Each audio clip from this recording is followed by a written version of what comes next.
स्वागत है दोस्तों छत्तीसगढ़ न्यूज अपडेट में। तो आइए जानते हैं आज की प्रमुख बड़ी खबरों को फटाफट। तो वीडियो में अंत तक बने रहना दोस्तों, साथ ही साथ वीडियो को लाइक और चैनल को सब्सक्राइब नहीं किए हो तो सब्सक्राइब भी कर लेना दोस्तों, ताकि आपको रोज नए अपडेट मिलते रहे। तो पहली बड़ी खबर है, छत्तीसगढ़ में मंडी शुल्क 3% से घटकर 1.5% हुआ।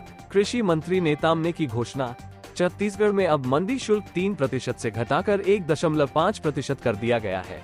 वहीं कृषक कल्याण शुल्क को 0.5% किया गया है। इसकी घोषणा आज विधानसभा में कृषि मंत्री रामविचार नेताम ने की। इस मामले में भाजपा विधायक अजय चंद्राकर ने अशासकीय संकल्प लाया था, जिसे सर्वसम्मति से पारित किया गया। रामविचार नेताम के इस घोषणा पर अजय चंद्राकर ने कृषि मंत्री को बधाई दी और आभार जताया। मंत्री नेताम ने कहा, मंडी शुल्क पर पिछली सरकार में 5% शुल्क लिया जा रहा था। इससे किसानों को बड़ा नुकसान हो रहा था। इस विषय को भाजपा विधायक अजय चंद्राकर की ओर से लाया गया था। हमने किसानों के हित में बड़ा फैसला लिया है। अब किसानों को बड़ी राहत मिलेगी। साथ ही अगली बड़ी खबर सामने आई है, राजिम कुंभ कल्प 2024। राजिम कुंभ में दिखेगा अयोध्या धाम का वैभव। 3D मैपिंग और लेजर शो के जरिए दिखाई जाएगी सुंदर राम कथा। रायपुर। छत्तीसगढ़ की तीर्थ नगरी राजिम में होने वाले कुंभ कल्प में इस बार भारत की सनातन परंपरा की अद्भुत झलक दिखेगी। उत्तराखंड से तमिलनाडु तक भारत भूमि की संत परंपरा से जुड़े संतों का अद्भुत समागम इस भूमि पर होगा। धर्मस्व मंत्री बृजमोहन अग्रवाल के निर्देशन में राजिम कुंभ कल्प के अभूतपूर्व आयोजन की तैयारी जोर शोर से जारी है। संगम नगरी का दृश्य अयोध्या धाम की तरह होगा। इस बार की थीम रामोत्सव है। मुख्य मंच अयोध्या धाम के रामलला मंदिर की तरह होगा। धर्मस्व एवं संस्कृति मंत्री बृजमोहन अग्रवाल ने बताया कि मेला परिसर सुगम, सुशासित और सुसज्जित होगा। रामकथा का मंचन 3D मैपिंग, लेजर शो आदि के माध्यम से होगा। मुंबई की एक्सपर्ट टीम ये कार्य करेगी। 3D प्रोजेक्शन मैप की इस तकनीक से रामकथा का अद्भुत रसपान श्रद्धालु करेंगे। प्रयागराज कुंभ की विशेषता होती है कि यहाँ दुकानों का ऑर्गेनाइज्ड स्ट्रक्चर तैयार होता है, जिसका लाभ व्यवसायियों को होता है। राजिम कुंभ में भी इसी तर्ज पर दुकानों की व्यवस्था होगी। धर्मस्व मंत्री बृजमोहन अग्रवाल ने बताया कि राजिम कुंभ कल्प का शुभारंभ 24 फरवरी से होगा, जो 8 मार्च तक चलेगा। इस भव्य आयोजन में हरिद्वार, काशी, मथुरा, अयोध्या, चित्रकूट समेत देश भर के कई स्थानों से साधु संत, पीठाधीश्वर, मठाधीश, महात्मा और शंकराचार्य शामिल होंगे। श्रद्धालुओं को राजिम कुंभ के दौरान आवागमन में किसी भी तरीके की दिक्कत ना हो, इसका विशेष रूप से ध्यान रखा जा रहा है। मेला स्थल में दुकानों को सुव्यवस्थित करके सड़कों को काफी चौड़ा कर दिया गया है।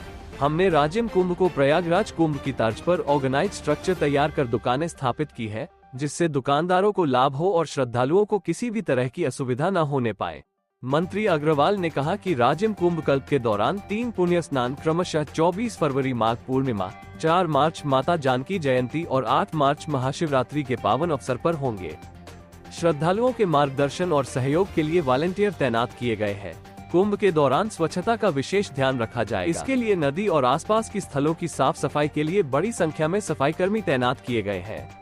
श्रद्धालुओं की सुविधा के लिए मेला स्थल में बड़ी संख्या में पोर्टेबल टॉयलेट एवं चेंजिंग रूम की व्यवस्था सुनिश्चित की गई है। धर्मस्व मंत्री अग्रवाल ने कहा कि राजिम कुंभ में इस बार रामोत्सव थीम पर भव्य झांकी तैयार की गई है।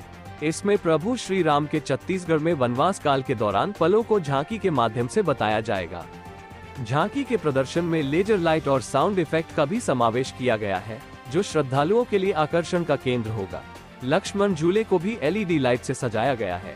राजिम कुंभ को भव्य स्वरूप देने के लिए विशेष प्लान तैयार किया गया है और इसके लिए विशेषज्ञों की सेवाएं ली जा रही है, ताकि राजिम कुंभ की ख्याति देश दुनिया में प्रचारित हो। इसी के साथ ही अगली बड़ी खबर सामने आई है। बाप बेटे ने कराई थी 15 लाख की चोरी की रिपोर्ट, अब उन्हीं को पुलिस ने दबोचा। मामला जानकर चकरा जाएगा माथा। सूरजपुर। चाकू की नोक पर 15 लाख की लूट के मामले में पुलिस ने 24 घंटे के भीतर चौंका देने वाला खुलासा किया है। मामले में पुलिस ने रिपोर्ट करने वाले बाप बेटे को ही गिरफ्तार किया है। दोनों के खिलाफ मामला दर्ज कर पुलिस आगे की कार्रवाई कर रही है। बता दें कि शातिरों के घर पर दूसरे के गहने घर में रखे थे, जिसे दोनों ने बेचकर पैसा ले लिया था। गहने वापस न करना पड़े, इसलिए पिता पुत्र ने मिलकर लूट की झूठी कहानी गढ़ी। हालांकि जब पुलिस ने जांच और पूछताछ की तो दोनों पर शक हुआ, जिसके बाद दोनों से कड़ाई से पूछताछ की तो अपना गुनाह कबूल लिया। लंका पारा निवासी नरेश अग्रवाल ने पुलिस को बताया था कि रात में अपने घर में सो रहे थे तभी करीब 1:30 बजे लड़ाई की आवाज सुने तो घर से बाहर निकले, जहां उन्होंने देखा कि महिला और पुरुष लड़ रहे थे, जिसके बाद उनको समझाया और जाने को कहा, जिसके बाद दोनों वहां घर के पीछे की तरफ गए और अचानक बाउंड्री से अंदर घुस गए, जिसके बाद दोनों नरेश अग्रवाल गले में चाकू लगाकर घर में रखे करीब 15 लाख के जेवरात सहित कैश लेकर फरार हो गए थे। साथ ही अगली बड़ी खबर सामने आई है, विधानसभा अध्यक्ष डॉक्टर रमन सिंह के सचिव बनाए गए विक्रम सिसोदिया, आदेश जारी। रायपुर। छत्तीसगढ़ के 3 बार यानी 15 साल तक मुख्यमंत्री रहे और वर्तमान विधानसभा अध्यक्ष डॉक्टर रमन सिंह के साथ एक बार फिर से विक्रम सिंह सिसोदिया जुड़ गए हैं। सिसोदिया को डॉक्टर रमन सिंह का सचिव नियुक्त किया गया है। छत्तीसगढ़ विधानसभा के सचिव दिनेश शर्मा ने इस संबंध में आदेश जारी कर दिया है। जारी आदेश के मुताबिक विक्रम सिसोदिया को छत्तीसगढ़ सिविल सेवा संविदा नियुक्ति नियम 2012 के तहत 1 फरवरी 2024 से डॉक्टर रमन सिंह के विधानसभा अध्यक्ष के कार्यकाल तक विधानसभा अध्यक्ष के सचिव के पद पर नियुक्त किया गया है। उल्लेखनीय है कि जब डॉक्टर रमन सिंह केंद्र में मंत्री थे तभी से विक्रम सिसोदिया उनके साथ विशेष कर्तव्यस्थ अधिकारी के रूप में जुड़े हुए हैं। अटल जी की सरकार के दौरान डॉक्टर रमन सिंह केंद्र में मंत्री थे, फिर साल 2003 में छत्तीसगढ़ के मुख्यमंत्री बनने के बाद भी सिसोदिया उनके ओएसडी बने रहे। बने रहिए दोस्तों। साथ ही अगली बड़ी खबर सामने आई है, जंगल सफारी में 12वीं तक के छात्रों को मिलेगा निःशुल्क प्रवेश। इको टूरिज्म को बढ़ावा देने मंत्री ने की बड़ी घोषणा। छत्तीसगढ़ में इको टूरिज्म को बढ़ावा देने के लिए छत्तीसगढ़ इको टूरिज्म बोर्ड की स्थापना की जाएगी। वन एवं जलवायु परिवर्तन, जल संसाधन, सहकारिता एवं कौशल विकास मंत्री के अनुदान मांगों पर चर्चा के दौरान मंत्री केदार कश्यप ने कहा कि राष्ट्रीय अंतर्राष्ट्रीय स्तर पर इको टूरिज्म का चलन बढ़ा है। राज्य के नैसर्गिक पर्यटन केंद्रों को इको टूरिज्म के रूप में विकसित करने के उद्देश्य से इको टूरिज्म बोर्ड की स्थापना किया जाएगा।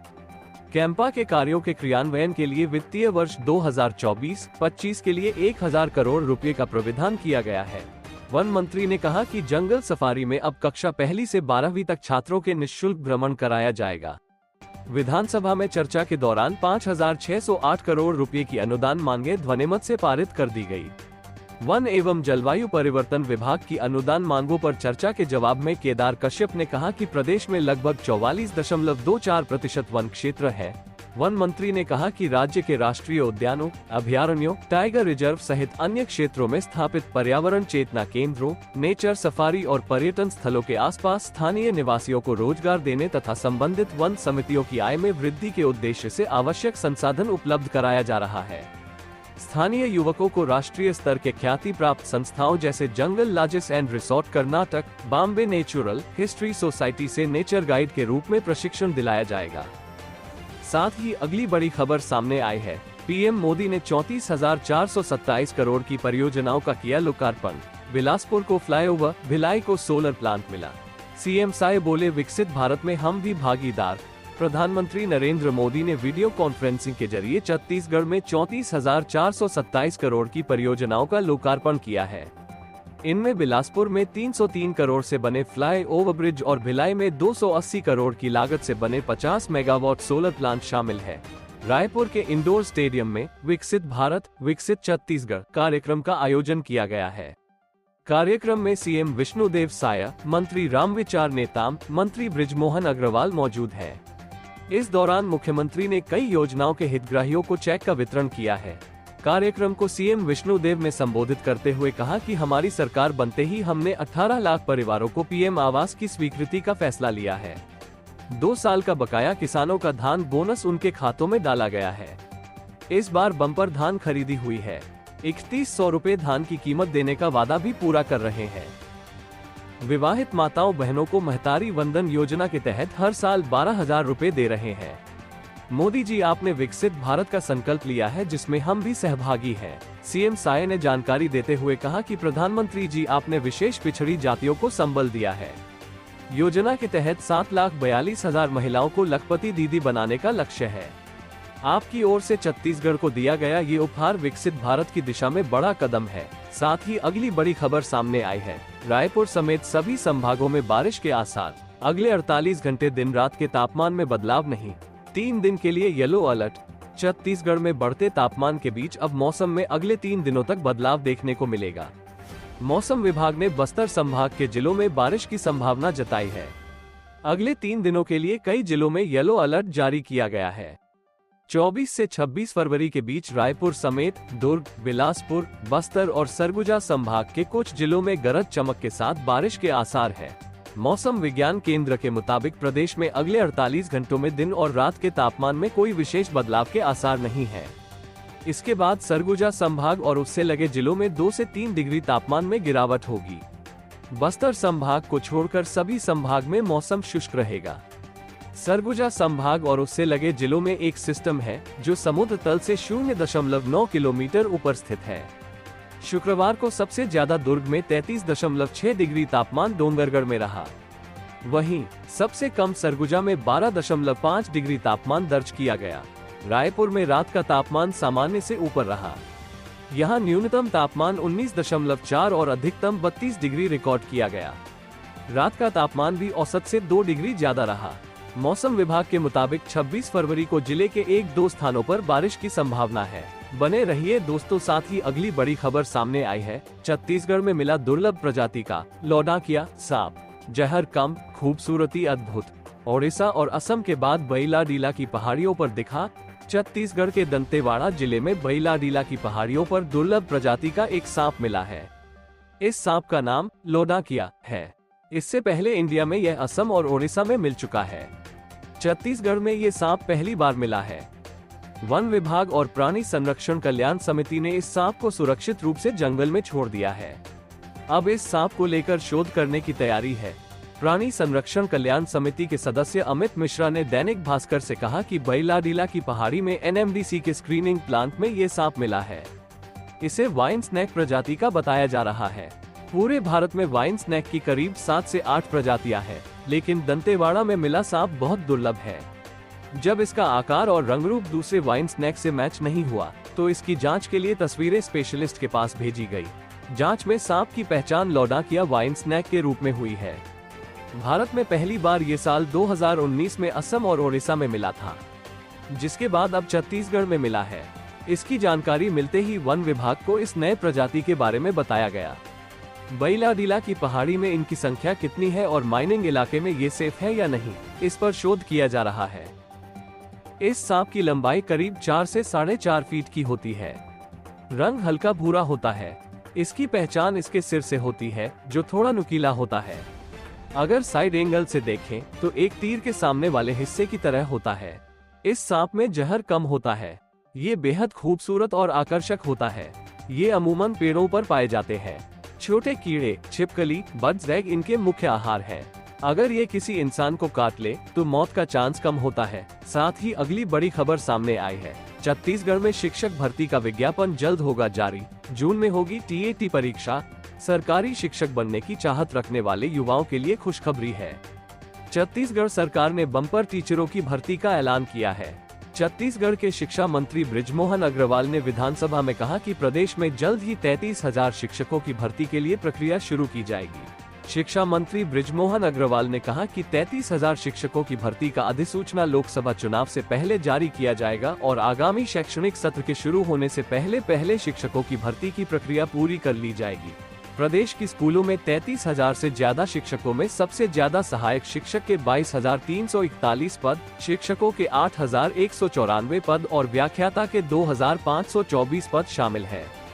इसके अलावा उन्होंने कहा कि राज्य के 25,000 स्कूलों में अंग्रेजी में शिक्षा शुरू होगी। शिक्षकों की भर्ती के लिए सबसे पहले शिक्षक पात्रता परीक्षा टीएटी आयोजित होगी। ये परीक्षा जून के दूसरे हफ्ते में संभावित है। वहीं कॉलेजों में शिक्षकों की पात्रता के लिए राज्य पात्रता परीक्षा SAT 7 जुलाई 2024 को संभावित है। इसी के साथ ही अगली बड़ी खबर सामने आई है। रामलला दर्शन योजना के लिए MOU। 5 मार्च से स्पेशल ट्रेन चलाएगा रेलवे। हर हफ्ते 850 श्रद्धालु जाएंगे अयोध्या। श्री राम लला के दर्शन करने के लिए अयोध्या जाना अब छत्तीसगढ़ के लोगों के लिए काफी आसान हो गया है। सरकार छत्तीसगढ़ से स्पेशल ट्रेन चला रही है। 12 कोच वाली इस ट्रेन में एक बार में हर सप्ताह 850 श्रद्धालु अयोध्या भेजे जाएंगे।